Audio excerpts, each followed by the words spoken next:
Bonsoir à tous, c'est le pasteur Tito Moutier-Bélé et aujourd'hui on vient pour un truc un peu spécial. En cette période de confinement, pas mal de jeunes m'ont demandé comment faire pour étudier la Bible. Alors je pense que ça va être peut-être le premier épisode d'une courte série, mais là ce que je vais vous montrer aujourd'hui c'est simplement comment moi j'étudie la Bible. Je vais pas aller dans les détails à fond parce que en général c'est un peu compliqué, j'utilise plusieurs méthodes. Mais là, je vais vous montrer ma méthode basique pour étudier la Bible avec mon téléphone. Ok. Et j'aurais pu passer toute la vidéo à montrer ma belle tête. Mais on va commencer là et je vais surtout vous montrer comment j'étudie la Bible sur mon téléphone. Donc ce sera surtout un gros partage d'écran. Désolé pour cette fois-ci, ce sera essentiellement des outils en anglais. Peut-être que je ferai une série avec plus d'outils en français, mais là, j'ai vraiment voulu être honnête et vous montrer comment moi-même j'étudie la Bible. Donc voilà, c'est parti. Tout d'abord, il y a deux applications principales que j'utilise pour lire la Bible. C'est celle que vous pouvez voir ici, Bible Study App de Olive Tree. C'est une application que j'utilise depuis très longtemps, depuis l'époque des, euh, comment ça s'appelait ces appareils? C'était avant les smartphones. Comment ça s'appelait? C'était pas les tablettes. Ça s'appelait comment? J'ai oublié. Je suis un vieux monsieur. Et une autre application, la plus connue, c'est la Bible de YouVersion. Ok, ce sont vraiment les deux applications que j'utilise pour lire la Bible, mais j'ai d'autres applications ou d'autres choses que j'utilise pour étudier la Bible. Allez, le texte du jour qu'on va choisir pour commencer cette étude, c'est Jean chapitre 1, verset 1. On va prendre juste un verset et j'espère que je pourrai un peu vous éclairer sur ma manière d'étudier la Bible. Allez. Donc ce que je vais faire en général, c'est prendre Bible Study App. Je vais aller dans le texte, Jean chapitre 1, verset 1. Ok. Là, on est dans la version biblique Louis II. Le texte nous dit, au commencement était la parole, et la parole était avec Dieu, et la parole était Dieu. Ok. Tout d'abord, un petit avertissement au sujet de ce que nous faisons avec la Bible. Ce que nous faisons avec la parole de Dieu, c'est de l'exégèse. Donc, c'est prendre le texte, sortir du texte, prendre tout ce qu'il y a dans le texte et essayer de tirer les choses du texte pour les emmener dans l'explication. Et pas venir avec des principes, avec des idées, et essayer de les faire rentrer dans le texte. Ça, c'est très facile. Rien qu'un texte comme celui-là est tellement large et vague que je pourrais dire plein de choses dessus. Mais l'objectif, c'est essayer de découvrir ce que le texte nous dit. La première chose, le premier tuyau, en fait, c'est tout bête. Ne lisez, n'étudiez jamais un verset sans son contexte. Donc là, en l'occurrence, la première chose qu'on va faire, c'est lire tout le chapitre. Je ne vais pas le faire pour une question de temps, mais voilà, au commencement était la parole, et la parole était avec Dieu, et la parole était Dieu, elle était au commencement avec Dieu. Toutes choses ont été faites par elle, et rien de ce qui a été fait n'a été fait sans elle. Elle était la vie, et la vie était la lumière des hommes, la lumière, lui, dans les ténèbres, etc., etc. Simplement, en lisant ce texte son contexte, on comprend que au commencement était la parole. Et à un moment, le texte nous dit que la parole, au verset 4, la parole était la vie. Et au verset 5, la lumière, lui, dans les ténèbres. Donc la parole est la vie, la parole est la lumière. Ensuite, ça nous parle du fait il y a eu un homme qui est venu qui s'appelait Jean, okay, qui est venu avant la parole. Et ensuite, on nous dit qu'elle était dans le monde a été fait par elle, etc. Verset 10. Verset 11, elle est venue chez les siens et les siens ne l'ont point reçue, etc. Verset 15, et Jean lui rendit témoignage. Okay. Lorsqu'on remonte plutôt, je crois que c'est au verset 12, voilà. Mais à tous ceux qui l'ont reçu, à ceux qui croient en son nom, elle a donné le pouvoir de devenir enfants de Dieu. Lorsqu'on lit maintenant le contexte de ce verset, on comprend que la parole en question, c'est Jésus. Et que tout le livre qu'on va lire, c'est un livre sur Jésus. Donc il ne faut pas se dire, non, la parole, c'est le texte, la parole, c'est... Non. Le contexte de Jean et tout le livre de Jean, on comprend que c'est un livre sur Jésus, qui est la parole faite chair. Ok. Donc ça, c'est simple, ça, c'est tout bête. Lire le verset dans son contexte. Continuons. Ce que je vais faire ensuite, c'est lire plusieurs versions. Dans YouVersion, on a accès à pas mal pas mal de versions du verset. J'ai peur qu'en les cliquant dessus, j'arrête le truc. Ok. Ben, on a par exemple la Bible du Semeur. Bon, là, moi j'ai lu avec Louis II. Ben, on a la Bible du Semeur, Second 21, PDV et d'autres versions en français et en anglais, etc. Ben, on va lire par exemple. Ah oui, Louis II, c'est une Bible dans laquelle j'aime beaucoup lire, personnellement, parce que j'ai grandi avec ça et puis j'aime beaucoup la prose et le français de Louis II. Mais c'est une Bible assez classique. Elle n'est pas très dynamique, donc le texte est un peu ancien comme ça. Si vous voulez juste lire, vous avez un français plus moderne, n'hésitez pas à lire en français courant, en PDV, etc. Mais pour l'étude, je trouve que Louis II est très bien. Bon, on va prendre le texte par exemple dans Parole de vie, qui est une version beaucoup plus moderne. On va aller dans le texte, c'est Jean 1, 1. On descend, bonne nouvelle selon Jean 1, 1 nous dit, au commencement, la parole existait déjà, la parole était avec Dieu et la parole était Dieu. Une chose qu'on peut déjà constater ici, c'est que c'est les mêmes mots qui sont utilisés. C'est la parole. Allez, on va prendre une autre version en français. Bah tiens, je vais déjà vous montrer un petit site web que j'utilise, qui est pas mal du tout. Ça s'appelle Bible Gateway. Laissez-moi y arriver. Bah, on le voit ici. Vous voyez, biblegateway.com. Là aussi, vous avez accès à pas mal de Bibles dans certaines langues et plusieurs versions. Bah, voilà, là, on est ici dans la Bible du Semeur. Ben, je vais taper 1 Jean 1, 1. On y go. 20. Ah non, pas 1 Jean 1, 1, pasteur. C'est Jean 1, 1. Des erreurs d'amateur comme ça. C'est pas l'épître, c'est l'évangile. Au commencement était celui qui était la parole de Dieu. Il était avec Dieu et il était lui-même Dieu. Donc on voit qu'encore une fois, le mot parole est utilisé. Donc on peut se dire avec assez d'assurance que ce texte parle vraiment de la parole. Parce que parfois, une version va dire la parole, une autre version va dire le mot. Je sais que par exemple pour ce texte, la parole, les versions très anciennes vont dire le verbe. Les versions par exemple Bible catholique vont utiliser le mot verbe. Mais là, avec assez d'assurance, on peut dire que ce texte parle vraiment de la parole. Allez, maintenant pour aller plus loin, il y a un autre site que j'aime bien aussi qui s'appelle le Bible Hub. Bible Gateway, Bible Hub, ce sont des sites que j'utilise, je vais dire tous les jours, avec presque tout ce dont j'ai besoin. Là, dans Bible Hub, en haut à gauche, je vais cliquer sur Par. Okay, c'est un outil très puissant. Par, c'est des versions parallèles, donc ça va me donner plein de versions en anglais différentes. Ce site, il existe aussi en français, mais il y a beaucoup moins d'outils, donc je vais directement dans le site en anglais parce qu'il y a juste beaucoup plus de choses. Mais si vous cherchez un peu, vous allez voir, c'est je crois la saintebible.com. Je vais vous mettre plein de liens dans la description. Voilà. John, chapitre 1, verset 1.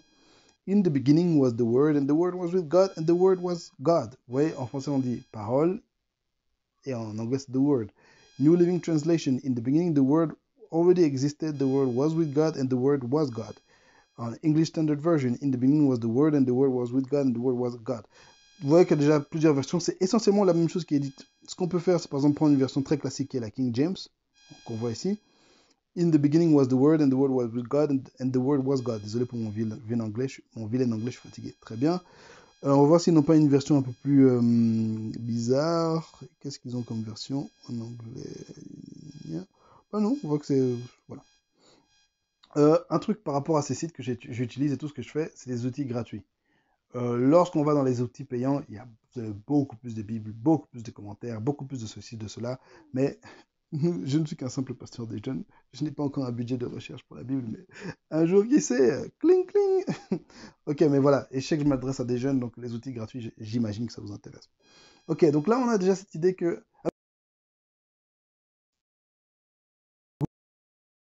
Ok. Soit dit en passant, moi, je ne note pas pendant que je fais mes recherches. Tout se passe dans ma tête. Donc, vous n'hésitez pas à avoir un fichier avec des notes où vous mettez un peu vos recherches. Moi, je fais des recherches et il y a beaucoup de choses qui se passent dans ma tête, dans mon cœur pendant plusieurs jours. Et ensuite seulement, par exemple, quand je vais prêcher, je vais faire une semaine de recherche dans ma tête. Je vais peut-être noter quelques versets. Puis c'est vraiment le jour même, voire la veille, que je vais tout mettre en place. Parce que voilà, c'est comme ça. C'est comme ça que je suis et j'aime bien travailler dans ma tête. Ok. Donc là, c'était d'abord trouver des versions parallèles. On l'a fait. Très bien. Maintenant, ce que je vais faire, c'est faire une petite étude de mots. Et pour ça, je vais encore utiliser Bible Hub. Je vais aller ici en haut à droite, Int. C'est la Bible interlinéaire. Ça, c'est un outil que j'aime. Ça, c'est du bon, ça. Donc vous avez, si vous voyez bien, il y a 5 lignes. Ok? Vous voyez, en haut il est marqué 1722, ensuite N, ensuite N, ensuite IN, et ensuite PREP. La première ligne, c'est ce qu'on appelle les mots. Ah oui, une Bible interlinéaire, c'est une Bible avec plusieurs versions de la Bible sur la même ligne. Okay, donc en une ligne, vous avez 5 lignes. Donc là, en l'occurrence, la première ligne, c'est ce qu'on appelle les mots strong. Strong, c'est un monsieur, un chercheur de la Bible qui, à l'époque, avait annoté tous les mots de la Bible. Il avait donné un numéro à chaque mot de la Bible pour permettre d'avoir leur traduction assez facilement. Lorsque vous n'avez pas Internet, vous n'avez pas les outils informatiques, ce système-là, c'est absolument pratique. Mais même actuellement, c'est encore super pratique. Deuxième ligne, vous avez le texte en grec, mais avec notre alphabet, l'alphabet romain. Donc, vous voyez, enarche, enho, logos, kaiho, logos. Ok? Voilà. La ligne suivante, vous avez le texte en grec. Le Nouveau Testament a été écrit en grec. 95% de l'Ancien Testament a été écrit en hébreu. La quatrième ligne, vous avez le texte en anglais. In the beginning was the Word, and the Word was God. Et la cinquième ligne, vous avez, en fait, c'est une analyse grammaticale. Vous avez la fonction, la nature des mots. Ok? En général, je n'utilise pas cette cinquième ligne. Je me focalise sur la première et deuxième et quatrième ligne. Parce que, bon, je peux lire aussi en grec, parce que voilà, j'ai fait du grec en secondaire. S'il est là, en fait, je ne sais même pas. Entre le grec en romain et le grec en grec, voilà. Moi, j'ai cette grâce d'avoir une assez bonne connaissance du grec. Quand j'étudie en hébreu, souvent, je ne vais pas lire en hébreu parce que je ne maîtrise pas du tout l'hébreu. Quoique, j'essaye maintenant de me forcer à essayer de lire les lettres hébraïques et retenir les mots hébraïques pour m'apprendre l'hébreu avec le temps. Je me dis que si je travaille à ce rythme-là, dans 10 ans, j'aurai une assez bonne connaissance de l'hébreu. Voilà, donc, in the beginning was the Word, and the Word was with God, and the Word was God. Désolé pour la notification YouTube. Allez, on va prendre un mot comme au commencement. Qu'est-ce qu'on veut dire par au commencement? On voit que c'est in the beginning. Le mot grec pour beginning, c'est arché. On va cliquer dessus. Donc d'abord, on va cliquer sur le mot strong, le numéro 746. On y va. Qu'est-ce que ça nous dit? Strong's concordance, arché, nom féminin. Ça veut dire definition beginning origin. Donc le mot veut dire au commencement, à l'origine. L'utilisation de ce mot, on nous parle des dirigeants. Et dans un sens quasi personnel, ça veut dire aussi les magistrats. Okay? Donc c'est un mot, le mot arché, ça a cette notion d'ancienneté, mais aussi cette notion de pouvoir. Et en dessous, vous avez Helps Word Studies qui vous disent properly from the beginning. Donc arché, il y a cette idée du commencement, d'initial, okay? Et figuratively, de manière figurative, what comes first and therefore is chief. Donc dans le mot arché, il y a cette notion de c'est ce qui était avant, et vu que c'est avant, c'est ça qui est le chef. Donc il y a cette notion de ancienneté et de pouvoir. Donc vous voyez, déjà on comprend un peu mieux le mot qui est utilisé. Parce qu'en français, le commencement, c'est le commencement. Il n'y a pas la notion de dirigeant qui vient avec. Ensuite, on descend. On a cette concordance, et puis il y a encore plein de mots. Ah, et des synonymes tout en bas, là. Beginning, corners, domain, elementary. Voilà. Donc vous voyez d'autres utilisations de ce mot. Ok? Et encore plein d'explications, etc. Plus vous voulez aller en profondeur, plus vous en avez. Vous avez déjà pas mal juste avec ça. Ok? On revient en arrière. On n'est pas revenu en arrière. Mais ça, est-ce que c'est une mutinerie? Pourquoi d'abord, on me dit, Luc?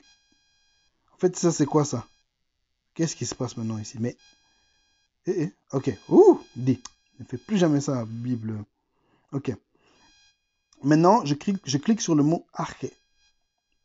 Pas sur le 746, mais sur le mot arché. Là, qu'est-ce que ça me donne? Ouh, 12 occurrences. Ça me donne toutes les fois où ce mot apparaît dans le Nouveau Testament. Matthieu 24, 8. Ces choses, these things are merely the beginning of birth pangs.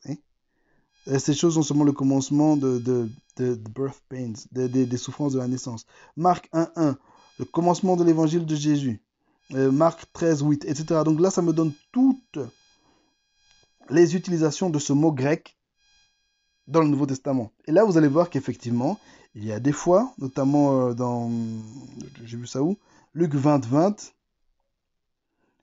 on voit que ils ont pu le livrer aux dirigeants et aux chefs. Là, le mot arché est utilisé dans le sens de pouvoir.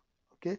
Et c'est important de comprendre ça parce que ça veut dire que, oh, nous en français, tu lis ton texte, tu vois, au commencement, et tu penses simplement au commencement. Alors que la personne qui va lire ça en grec est en train de se dire, ah, au commencement, le commencement est plus puissant que ce qui se passe maintenant. Quand le grec lit au commencement, il se dit, ah, il y a cette notion de ce qui s'est passé avant a autorité sur ce qui se fait maintenant. Donc quand on dit au commencement était la parole, eux ils disent qu'au pouvoir était la parole. Que la parole est supérieure à ce qui se fait maintenant. Vous voyez, c'est pour ça que c'est important d'aller dans le sens original, parce que ce qu'on veut, c'est comprendre ce que l'auteur du texte a voulu dire au public de l'époque. Et c'est pour ça que c'est important d'aller dans le grec ou l'hébreu, etc. Donc voilà, ça c'est la deuxième chose que je fais. Et je vais faire ça pour pas mal de mots. Par exemple, pour un verset comme celui-ci, j'irai voir commencement, typiquement, logos. Voilà, commencement était la parole, le logos, typiquement là je vais faire une recherche là-dessus. Et la parole était avec Dieu. Dieu, ben, je vais faire une recherche. Ben, là, c'est clairement le mot théon. C'est sans surprise. Il n'y a pas énormément de mots, mais juste faire une petite recherche pour voir les différents sens de ces mots. C'est ce que je ferai typiquement. Une fois que j'ai ça, maintenant, je vois un peu de quoi il s'agit. Maintenant, ce que je veux, et là, je fais une version très résumée de la manière dont j'étudie la Bible. Là, ce que je vais faire en général, c'est trouver des versets qui parlent de la même chose. Des versets qui parlent des mêmes sujets. Plusieurs manières de le faire. Tout bêtement, je vous ai dit, si je clique sur le mot, par exemple, vous voyez logos là, si je clique sur le mot logos, en grec, ça me donne toutes les utilisations du mot. En l'occurrence, il y en a 69 dans le Nouveau Testament. Je pourrais aller voir chacun de ces textes. Trouver ce qui m'intéresse, ce qui ne m'intéresse pas. Là, par exemple, c'est intéressant de voir que dans Marc 4, 15, qu'on voit ici, on parle de la parole qui est semée. C'est le même mot qui est utilisé que le mot parole qui désigne Jésus. Donc, en fait, dans la Bible, quand on parle de la parole en tant que Jésus et la parole de l'enseignement, c'est la même chose. Quoique là, vous allez voir que c'est Marc et Jean. Maintenant, la première question qu'il faut se poser, c'est comment Jean utilise en fait le texte. Donc, typiquement, ce serait mieux d'aller voir d'abord dans Jean, excusez-moi, un peu malade, d'aller voir dans Jean comment Jean utilise le mot parole au travers de son évangile, et ensuite aller voir ailleurs. Donc ça, ce sera la première chose que je vais faire. Deuxième chose que je vais faire, et c'est pour ça que j'aime beaucoup mon application Bible Study, il y a un truc que j'ai compris dans cette application, c'est une certaine Bible, une certaine version de la Bible. Donc je vais aller cliquer en haut dans mes différentes Bibles, et il y a plein de livres. On peut télécharger plein de... Outre, c'est ça qui est bien aussi. C'est pas seulement des bibles dans cette application. Tu peux télécharger d'autres livres, mais aussi des dictionnaires, etc. Mais aussi, tu peux payer pour avoir des livres professionnels, des manuels et toutes sortes de choses pour la Bible. C'est pas intéressant. Il y a une version que j'ai téléchargée. Vous voyez en haut là. C'est là. English Standard Version, ESV. Ok. Je l'ai téléchargé pas pour la lire, quoique quand je veux lire ou prêcher en anglais, c'est cette version que j'utilise, la ESV. Mais en réalité, pourquoi je l'ai? C'est à cause d'un outil super intéressant qu'il y a dans cette application. Open Study Center. J'ai cliqué tout en bas là. Open Study Center. Ça dit en passant, quand vous achetez cette application, en général, vous avez une Bible, et c'est, je pense, la King James. À vous d'installer Louis II, qui est la seule Bible française gratuite de cette application, et ESV qui est aussi gratuite. Okay. Donc là, j'ai mon texte second en haut, j'ouvre mon Study Center et j'ai toutes sortes d'options. Ce que je vais faire d'abord, c'est, vous voyez, il est écrit en bas là, Related Verse, ça veut dire les versets en rapport. J'aime ça. Ce qu'on appelle une concordance. Je monte ici et vous voyez John 1.1. Ah oui, un des problèmes avec Bible Study App, c'est que tout ce qui est référence est en anglais, il y a plein de trucs en anglais. Le texte de la Bible est en français, mais tout le reste est en anglais en fait. Ça me dérange pas, enfin c'est dérangeant parfois quand on copie-colle les textes quoi. Pour Jean 1.1, ça m'envoie tous ces textes. Et regardez, tout ce que j'ai à faire, c'est cliquer ici. Genèse 1.1. In the beginning, God created the heavens and the earth. Au commencement, Dieu créa le ciel et la terre. Directement, ça dit, ce texte de Jean 1.1, c'est en rapport avec ça. Okay? Ça m'envoie à Jean 17.5. And now Father, glorify me in your own presence with the glory that I had with you before the world existed. Donc là, Jésus dit, Père, glorifie-moi avec ta propre présence, glorifie-moi de ta propre présence, avec la gloire que tu avais, que j'avais avec toi avant que le monde existe. Donc là, dans ce texte de Jean 17,5, c'est la prière sacerdotale, où Jésus consacre ses disciples et il se consacre lui-même au Père. Il dit, glorifie-moi avec ta présence et la gloire que j'avais quand j'étais avec toi avant que le monde existe. Donc cette idée que Jésus existait avant le monde, on la retrouve aussi dans ce texte. Donc ils nous disent, ce texte-ci est en rapport avec ce que tu veux faire. Donc si par exemple tu veux faire une étude sur la Christologie, de qui est Christ, ou sur la parole, ben voilà, ce texte-là est super important. Philippiens 2,7, clairement. 2,6, who thought he was in the form of God, did not count equally with God and think to be grasped. C'est le texte qui dit en français. Ah oui, je peux aller... après, je peux aller directement sur cette référence en français, etc. Mais ça me saoule de le faire. C'est trop de clics et de changer, j'ai pas envie de le faire. Donc oui, ce texte, il dit que il n'a pas... Ouf, le français est compliqué. Passer du français à l'anglais est difficile. Bon, allons-y, Philippiens 2,6. Il n'a pas égard... lequel existant en forme de Dieu n'a point regardé comme une proie à arracher d'être égal à Dieu, etc. Donc voilà, Jésus existait en forme de Dieu. Ok. Donc encore une fois, cette idée que Jésus est avant Dieu. Ce qui est super, c'est que maintenant j'arrive sur Philippiens 2,6, il me donne encore d'autres références. Donc je pourrais circuler comme ça pendant des heures. Et c'est pourquoi, typiquement, moi, ça va me prendre des jours, voire des semaines pour étudier un texte, parce que c'est juste ce travail de trouver tous les textes en rapport, de les lire et de les étudier chacun. Vous voyez que là, si je vais dans Jean 1.1, j'ai 1, 2, 3, 4, 5, 6, 7, 8, 9, 10, 11, 12, 13, 14 textes à étudier, juste ceux que me suggère Bible Study App. Mais c'est pas tout ce que... Eh oui, et sans oublier ceux qu'on avait déjà cherché avant avec la Bible interlinéaire et les mots strong, etc. Mais c'est pas tout. J'ai aussi d'autres outils que je vais utiliser pour faire la même chose, exactement la même chose. Tout d'abord, dans Bible Hub n'a pas l'interface la plus sympa au monde. Donc il y a certaines choses qui sont un peu dures à trouver. Là, je suis revenu dans ma Bible interlinéaire, il n'y a pas ce que je veux. L'option précise que je veux, on la trouve là. Vous voyez là, juste en dessous de John 1.1, il est marqué XRF, ça veut dire cross-reference. Voilà, encore une fois, ça me donne plein de textes en rapport avec le texte que on vient de lire. Et vous remarquez que ce n'est pas les mêmes. Là, ça me donne par exemple Proverbe 8, 23. Depuis l'éternité, j'étais établi depuis le commencement, avant que la terre commence. Vous voyez, ça, je sais que ce texte-là, c'est la sagesse qui parle, mais encore une fois, c'est en rapport avec toute cette idée. Et donc, c'est important d'avoir plusieurs outils, parce que là, c'est d'autres références. Donc, encore une fois, j'ai une douzaine de références, je vais toutes les parcourir, voir ce qui correspond avec ce que j'ai à dire, en fait. Et c'est pas le seul outil qui me permet de faire ça. Il y a un autre site que j'aime beaucoup, qui s'appelle Open Bible Cross Reference. Encore une fois, Cross Reference. Je vais lire ça combien de fois, moi aussi. Je vais dans ce site ici. Aussi, l'interface n'est pas la plus sympathique du monde. C'est un site hyper expérimental, mais que j'aime trop ce site. Et puis, il est intelligent, c'est ça que j'aime. Il y a un moteur et une intelligence artificielle qui gère ce site et qui le rend meilleur à chaque fois que vous venez. C'est bizarre, mais j'aime ça. Donc, je vais aller dans John. Je vais taper John 1.1. Il me dit Find Cross References. Je tape. Pou, pou, pou. Allez, c'est parti. Et il me donne toutes sortes de versets. Poum, poum, poum, poum, poum. Ce qui est bien avec ce site, c'est que vous voyez, à droite, il est marqué Helpful, Yes, No. Et donc, nous, les utilisateurs, on peut voter. Ça veut dire que maintenant, la prochaine personne qui va venir, si ce texte m'a aidé dans mon étude pour le texte précédent, plus on va voter pour ce texte-là, plus il va apparaître en priorité par rapport à d'autres textes. Donc, ce site, il évolue en intelligence et ça, c'est super. Donc, encore une fois, j'ai plein de textes. Trucs dans Ésaïe, dans Hébreu, dans Tite, de quoi étudier. Là, vous voyez que c'est une bonne masse de textes parce que, encore une fois, ce truc-là devient de plus en plus intelligent. Ensuite, ce que je vais faire, c'est utiliser ce qu'on appelle, je sais pas comment on dit ça en français, je crois que c'est une concordance. Oui, c'est une concordance.